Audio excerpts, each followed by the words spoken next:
Hi, it's Anna here. Welcome to part 2 of the Codependency Misdiagnosis series. And as a reminder, this is the structure that we'll be moving through over the course of 4 weeks. Last week in part 1, we explored why the label codependency is a low-frequency misdiagnosis that actually keeps people looping in an illusion of healing instead of rising into sovereignty. And today in part 2, we're going to look at the research of Dr. Sandra Brown, whose work provides one of the clearest explanations for why empathetic, high-functioning individuals tend to attract emotionally exploitative partners. And that will be heavily based on her research and her book titled Women Who Love Psychopaths. And as a reminder, if this series brings you clarity, please feel free to share it with someone who you think may need it. Sandra's research focuses on women because culturally women have been programmed and conditioned to overfunction in relationships. But technically, this research applies to all empathetic souls regardless of gender. So just want to make that clear from the beginning, because I may be, I may use the word women because I'm talking about her research. But if you're a man and if you are an empathetic soul who has been in a toxic and abusive relationship, this also applies to you. So I just want to use Sandra's research because I want to make sure that in this series you realize that this is not just my opinion or someone's opinion.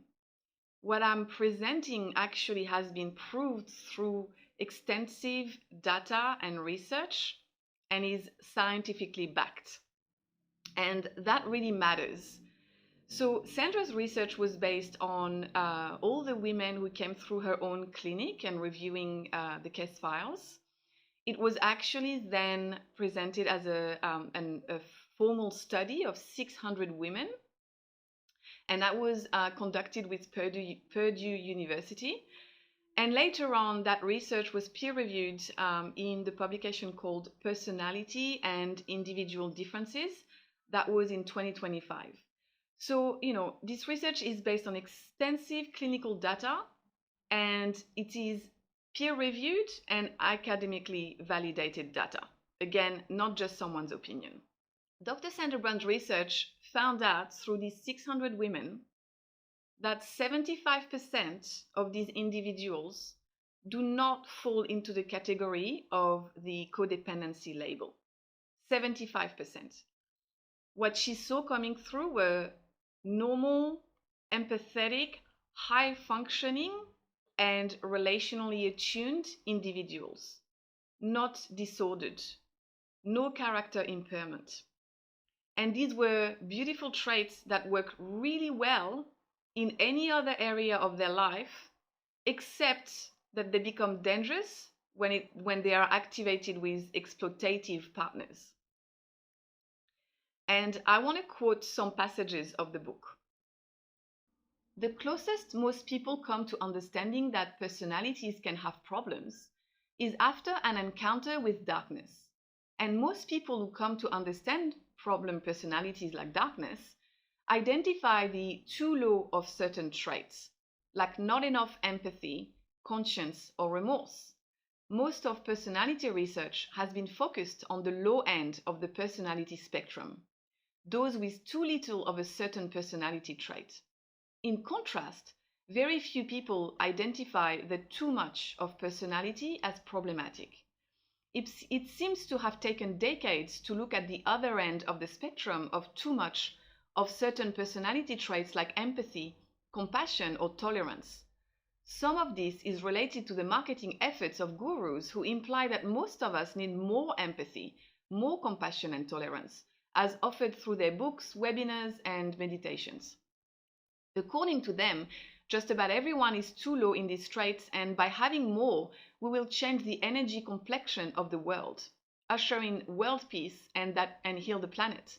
Some neuropsychologists equate higher happiness with higher levels of empathy, compassion, and tolerance, which they suggest creates a less conflict-filled existence with the person and the world. I think survivors would take issues with that claim. There have been many misguided assumptions as to why highly successful women invest in relationships that turn out to cause inevitable harm. These assumptions are precisely why survivors have been wrongly labeled as dependent and codependent, without the understanding that the survivor's personality influences the course of her interactions. Factors such as abuse, trauma, learned helplessness, PTSD, relationship addiction, and various forms of dependency are assumed to be the culprits.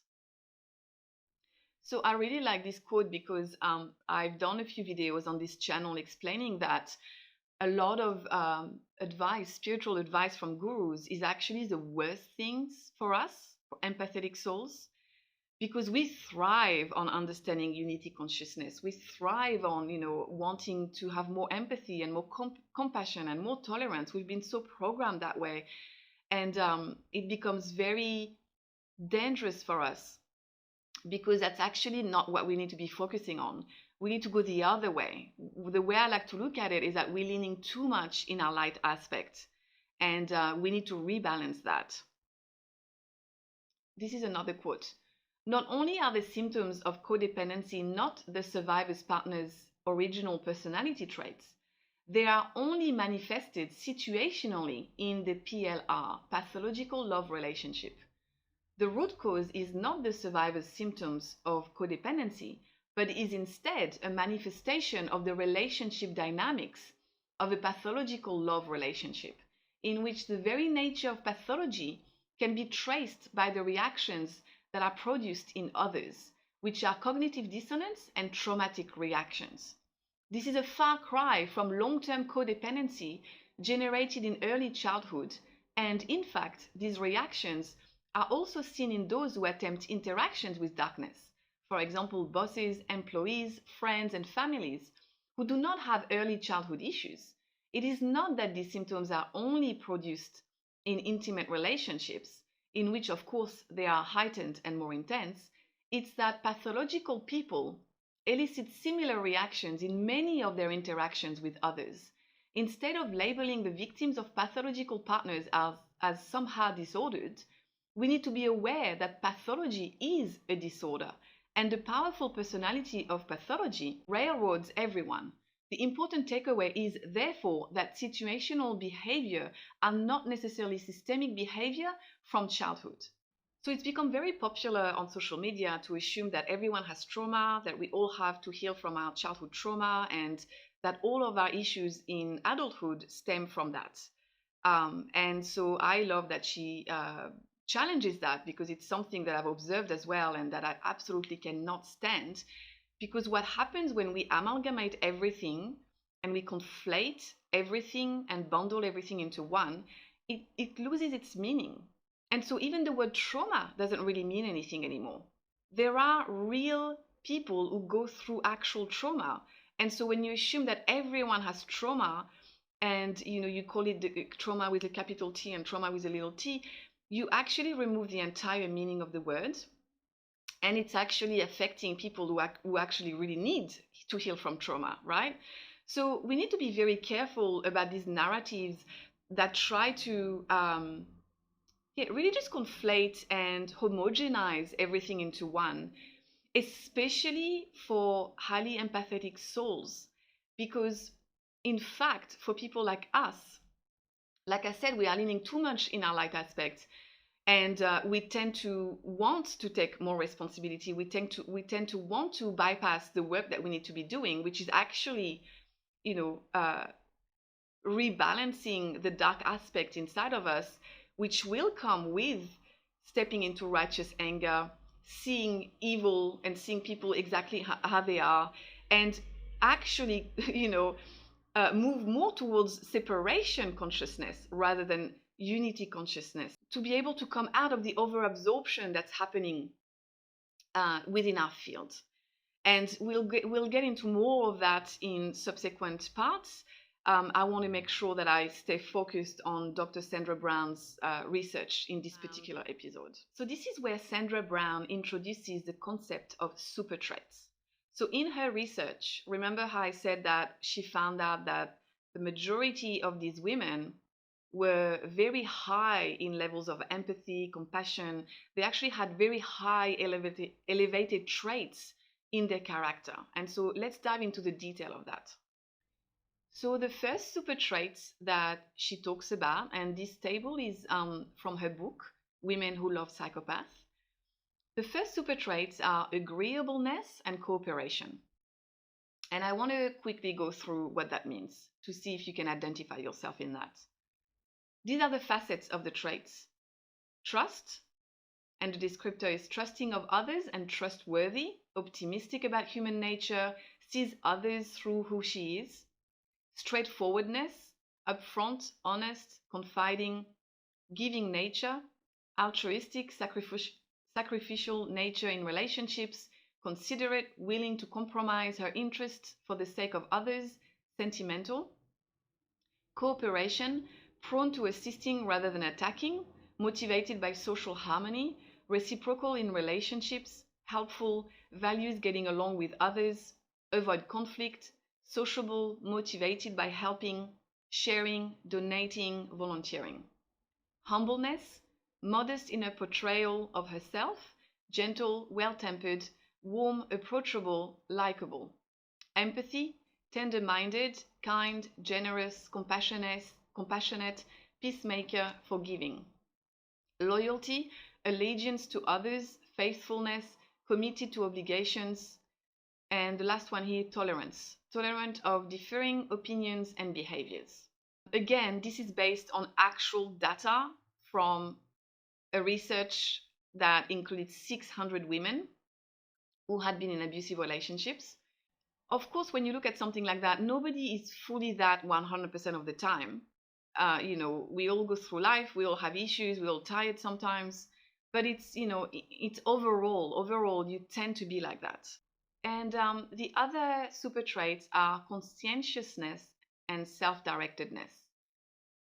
Efficient, competent, slightly perfectionistic, resourceful, organized, methodical, ordered, dependable, reliable, takes obligations and commitments seriously, achievement striving, ambitious, prone to workaholism, resourceful, efficient, aims to fulfill outside expectations, sets lofty goals, expends great effort, often to the detriment of other pursuits, self-disciplined, devoted, controlled, non-impulsive, deliberate, cautious, reflective, careful, persevering, and diligent. So what psychology calls codependency is often the collision between the empathetic soul super traits meeting the character impairment or the exploitative traits of the other person in front of them, not a personality defect.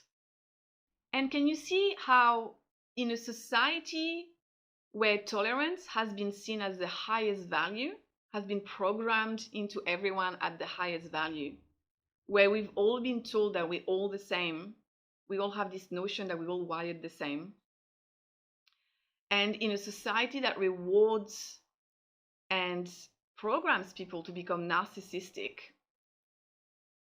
can you see how that becomes extremely problematic? And I'm sure if you start reflecting on the relationship you've been in and the dynamic that you were in, you can see that it becomes extremely problematic, especially when we're talking about abusive relationship, to assume that the responsibility has to be 50-50 in the relationship. It's impossible to deal with people who are character impaired. And so this is the level of awareness and understanding that we have to rise to. And there is a lot of cognitive dissonance that we need to work through. A lot of cognitive dissonance that's directly linked to these high traits.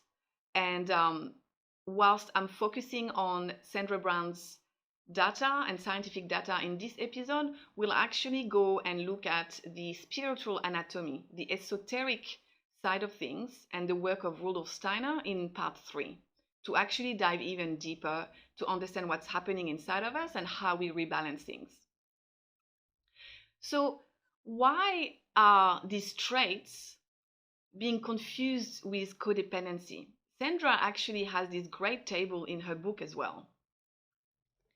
So let's look at the agreeableness and cooperation super trait descriptors against codependency symptoms descriptors. So the first one, reciprocal in relationships, given in return. The codependency symptom descriptor is caretaking dependent. Willing to help with that desire for selfish domination, concern for social harmony, attempting to control. Straightforward, upfront, poor communication, repression of feelings. Trusting and trustworthy, lack of trust of self and others. Well-tempered, gentle, anger. Tolerant, unmoderated feelings, intense, vacillating. And the other ones, conscientiousness and self-directedness. Self-confident, the codependent symptom descriptor, caretaking, people-pleasing. Thoughtful of others, attempting to control. Purposeful, goal-directed behavior, poor communication. Controlled impulses, anger, unmoderated feelings. Self-accepting, low self-esteem. Resourceful, persevering, and on the other side, can't meet one's own needs. So I think also what happens though, right, is that at the end of an abusive relationship, you may display some of the symptoms on the right-hand side. And there is something called reactive anger, when you've been gaslighted so much, but it's just it's just a symptom. If you dig deeper, you might see that actually with any other relationship in your life, you're on the left-hand side. And so we have to be very careful what we assign ourselves with and what words and language and labels we use to describe ourselves, because again, the purpose is to focus on the right things that actually move us forward, right? That actually allow us to step into spiritual sovereignty and step fully into our unwavering inner authority in spirit. So when we use low frequency words like this, like codependency, when it's actually not a problem of codependency at all, and I can tell you that all the women that I've met are actually falling into this category of being high functioning. And so they get into hot waters, because when that's paired with someone who sees that and decides to feed on that and take from that and manipulate that, then yeah, everyone would have trouble with that. And so it doesn't mean that we don't have work to do, but the work is different than healing a wound called codependency. What I really like about Brown's research as well is that she fully challenges the amalgamation of the nurture versus nature layer. Again, coming back to the assumption that we all have trauma, all our problems in adulthood, stem from childhood conditioning, and it's just not the case. And so I want to take you through a slide that I've put together to try to explain this with a visual so it's a bit easier. So these are the 3 layers of the self within us. You've got the personality, what some other people call lower ego. You've got the soul, what people would call higher self. And you've got the spirit, which is our divine spark. It's also called the monad, the pure essence. And once you move to the soul level, the spirit becomes your higher self. What I want to discuss here is that the nurture layer that everyone talks about and that's very popular on social media, the healing of the childhood wounds and childhood conditioning, attachment patterns, trauma, culture, family systems, any of that, right? Which is basically the acquired layer, is this one, is the personality layer, the nurture layer. And of course, there's work to do there, absolutely. All this work is important, so I'm not challenging that. I'm just challenging the fact that everyone thinks it stops there and that's all there is. That's the surface layer that has to be addressed and that has to be healed, especially if you've been through an abusive relationship. You would know that at the end of that, there is a lot of healing that needs to happen from a nervous system perspective, from a neurological wiring perspective. There is work to do to bring you back to center, right? So this layer is very important. It's the early stages of inner work, right? Like basically we all start here because that's all we can digest to begin with. But this is more surface level, and this is where you achieve an initial state of equilibrium. The nature layer, so you need to zoom out a lot more, is actually your innate temperament that has been shaped by deliberate evolutionary choices made at the soul level over lifetimes and epochs. So this is really important to understand, because this explains why two people going through the same trauma are not going to react in the same way. And this also explains why we are not all the same in humanity at the nature layer. So some people have chosen to work on themselves, to do the grueling work of developing their character and, staying in the light, so to speak. But there are other people who haven't made those choices. And so assuming that we are all the same at the nature layer then becomes extremely dangerous in this particular time on the planet, in this low density, because we're actually sharing the planet with very shady character who don't care the way you do, who do not have the same conscience that you do. And so we come into a lot of problems because we assume that we all do that. And so then we want to work things out in relationships. So when you look at this table, and going back to Brown's work, she explains herself as well that psychology often ignores the nature layer, the naturally occurring predisposition or hardwired aspects of personality. Like all those super traits that we went through, right? Of course, we're still working at it in this lifetime, but there are things that come very naturally to you, right? Being tolerant of others, trying to understand others, assuming or forgiving so easily, forgiving and forgetting, loyalty, like all this stuff is hardwired in you at a nature level, and that's why it becomes really difficult, because you're not just moving from the personality layer. You're being asked and challenged to focus on the soul layer as well. And this explains why some empathetic souls with loving childhoods and really loving parents still end up in toxic relationships. And it also explains why healing your childhood, right, doing all the inner child healing and all that stuff, does not necessarily prevent exploitation or encountering exploitative partners if your very nature is highly empathetic. I repeat, we're not all the same at the soul level, and this is the task. This is the actual inner work for empathetic souls, is to fully imprint that in our mind, because that's the main cognitive dissonance, this lack of discernment. We are not all the same at a soul level. So Dr. Brown argues that codependency is a nurture issue. It's often a learned adaptation, and it's a pattern that can be unlearned. But the super traits are very nature. It's innate, it's hardwired, and it's part of your soul architecture. And the difference is night and day. So you won't be able to heal a wound, a phantom wound called codependency, to get out of this pattern of encountering exploitative partners. It's a completely different approach. And it will actually feel like going against your very nature at times.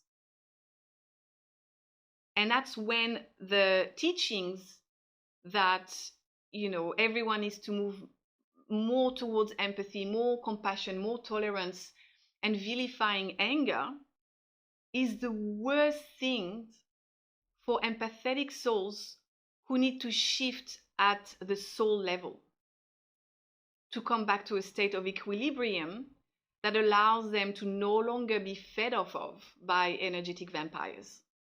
And, with codependency being a nurture issue, the problem is victims of abuse, their patterns often at the end of a 20-year relationship, 20-year abusive relationship mimics codependency. But slapping that label is akin to blaming a warrior for bleeding after a battle. It's pure gaslighting. And it's not focusing on the right things that actually evolve us. To finish speaking on these 3 layers, the spirit layer is, like I said, the divine spark that we have within us, the connection to God that we have inside of us. And that aspect of us is indestructible, eternal, non-conditioned, right? It's the source of sovereignty. And so, to be clear, it's not a staircase. This is just the way I'm explaining it because, we need a visual to understand it. But the development is fluid and overlapping and rhythmic at times, like not a staircase, right? Just want to make that clear.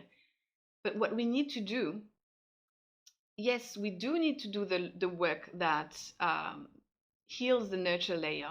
And that often happens with, guidance from our very own soul. But there's also work to do at the soul, at the nature layer, at the soul layer. We need to zoom out so much more, and we need to go so much deeper. Otherwise, if you stay at the personality level, you're not going to shift things. So what happens, right, is that when we stay at the personality layer, you're not having true shifts inside of you, really deep ones, that will completely change the people you attract in your life. Because when you shift that frequency, this is how you become completely untouchable by narcissists. You will shift your frequency so much that your energetic signature becomes intolerable to narcissists. They will give you a wide berth. Because what narcissistic people feel is your openness and rose-colored glasses that you have on. So to give an analogy, it's like imagine your personality is a cup. And right now, modern psychology tells you that your cup is broken, leaky, and codependent. So you spend years in therapy patching up the cracks, which again, like the patchwork is important, right? It integrates the vessel so it doesn't leak. You need that. But fixing the cup is not the purpose of your life. The purpose of your life is what you pour into that cup. It's rising so that the spirit can be poured into that cup. And if you stay stuck forever patching up the cup, you never actually get to fill it with the vast, powerful energy of that spirit, right? Which is a completely different energy. When you feel that coming in, is this unwavering authority. It's completely different than just staying at the personality level. So true soul growth demands transmutation. It demands burning up the personal story entirely, actually. So why do empathetic souls tend to attract more exploitative partners? It's because of this.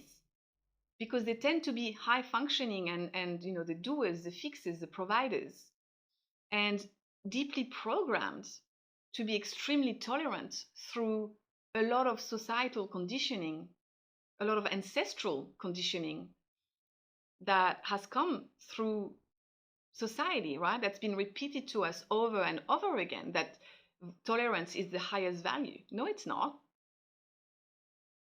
At this time on the planet, we cannot be operating from this perspective because it's extremely dangerous, as we found out through abusive relationship and a lot of pain and suffering. And so we need to understand that the suffering and the pain was not a wound or a pathology. It's actually a sign of strength. It takes immense spiritual strength to navigate an abusive relationship and be able to still stand at the end of it. And I believe that if that was the approach that a lot of psychologists took, victims of abuse would heal so much faster. Because in my experience with the souls that have come to me, they need to be reminded of how powerful they are. Because that's the problem. We don't fully realize that. We're not fully aware, we're not fully present in reality. We're not fully seeing ourselves and we're not fully seeing others. And we'll get into the esoteric side of, our spiritual anatomy in part 3 to dive even deeper to explain why this is happening and how to fix it. So the narcissistic or toxic person is not attracted to weakness. Weak people don't tend to attract abusive relationships. They're attracted to a surplus, an abundance of light, because they've lost access to their own. So their very own survival depends on, latching onto yours. And so they are attracted to your natural capacity to nurture, to tolerate, to work things out, to overgive, to overdo, to fix things, to bear the entire responsibility and burden so they don't have to, right? And that happens, in toxic and abusive relationships. But I personally view toxic relationships as also just simply takers. People who are just so passive and disempowered that they end up letting you carry the entire thing. That's just as toxic, and we have to understand this. And as you do this work of healing and moving the different layers, you understand that. You can see that very accurately. And so these super traits become extremely dangerous when we encounter someone who is character impaired and exploitative. And don't do it because they have childhood wounds. They actually do it at the soul level because that's how they're wired and that's how they prefer it. It becomes extremely dangerous in this time on the planet to operate from the rose-colored glasses, which is our problem, and not fully see people as they are.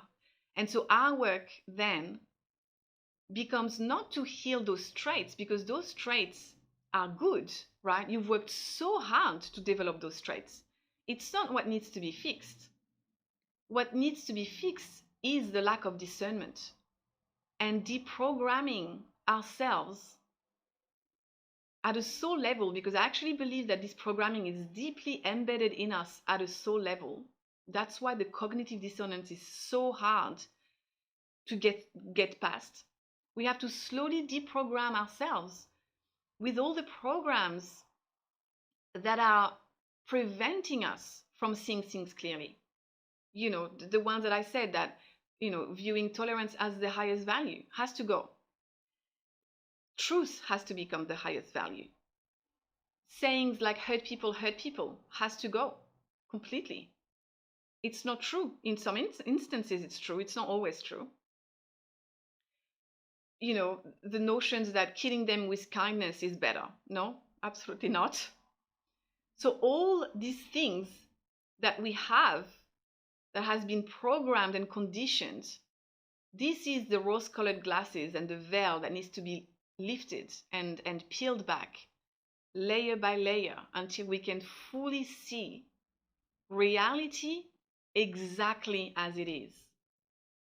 So you can see your relationship and that other person exactly as it is, and you can see yourself and why you're tolerating this, why you're not seeing it. Like, it becomes really crazy when you start working on removing those rose-colored glasses, the cognitive dissonance, actually feeling yourself doing it.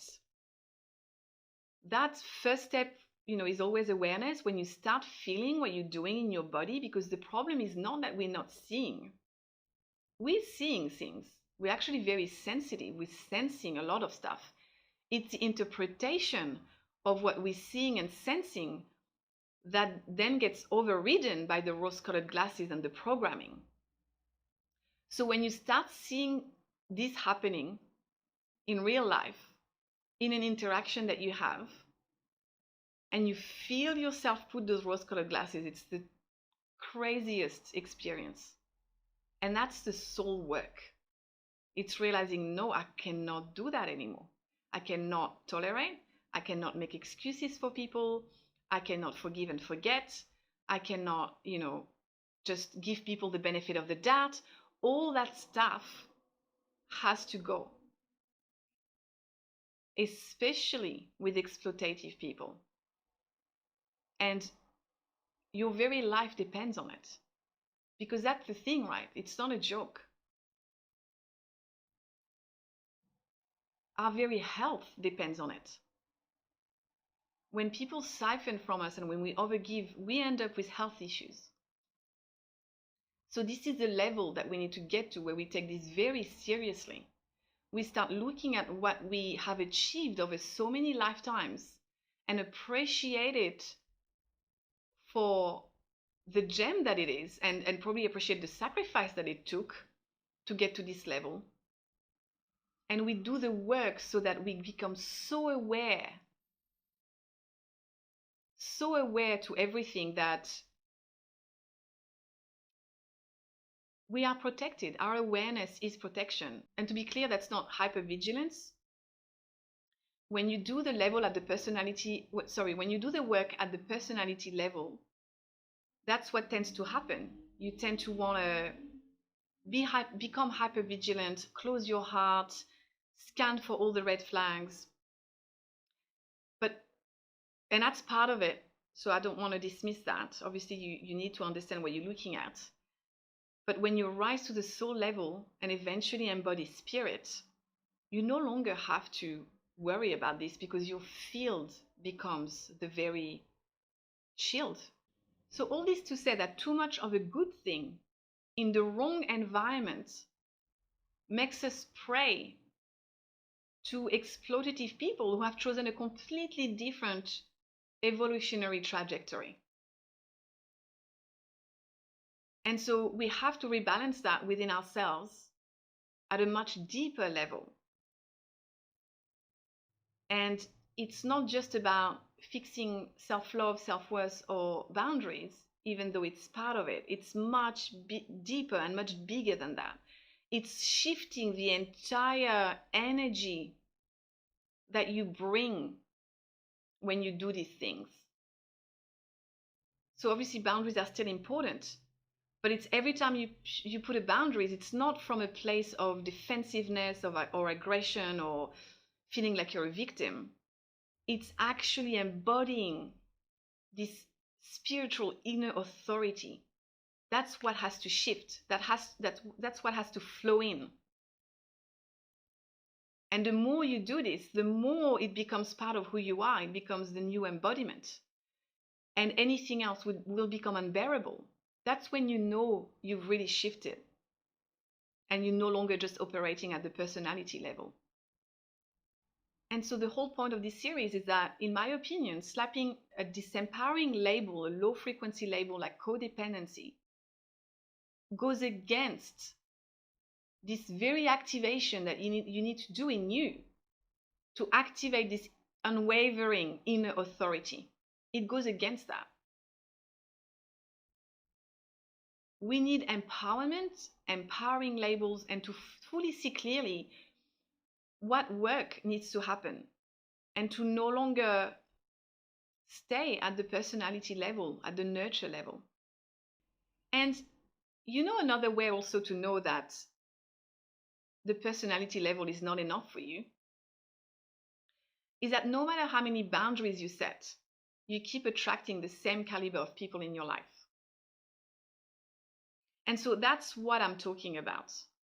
I don't want you to waste time patching things up and still have to deal with this constantly, having to vet people and work people out and all that stuff. When you do the work of shifting that frequency, you no longer need to do that, because your actual field becomes a toxic people repellent. It's actually incredible when that starts to happen.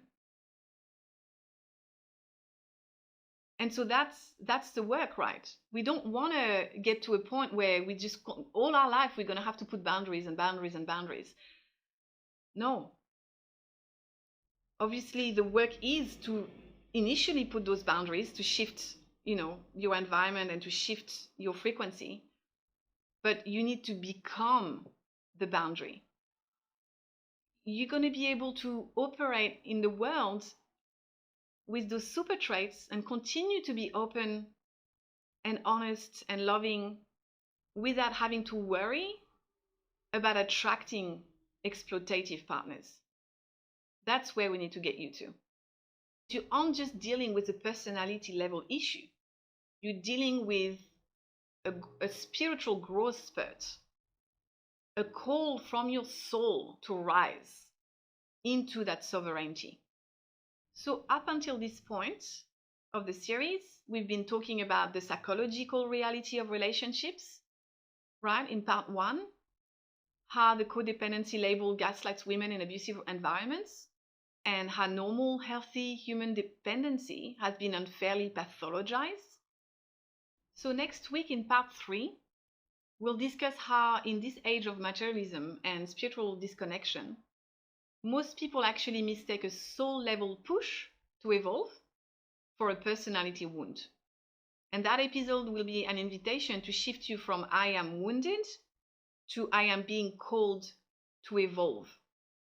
Shifting from psychological shame to spiritual authority. So that's what I had for you today. Thanks for watching. I hope this is helpful. Please leave me a like, share with anyone you think may need this, and also leave me a comment if you care to share your personal experiences with this. I'd love to hear from you. Bye for now.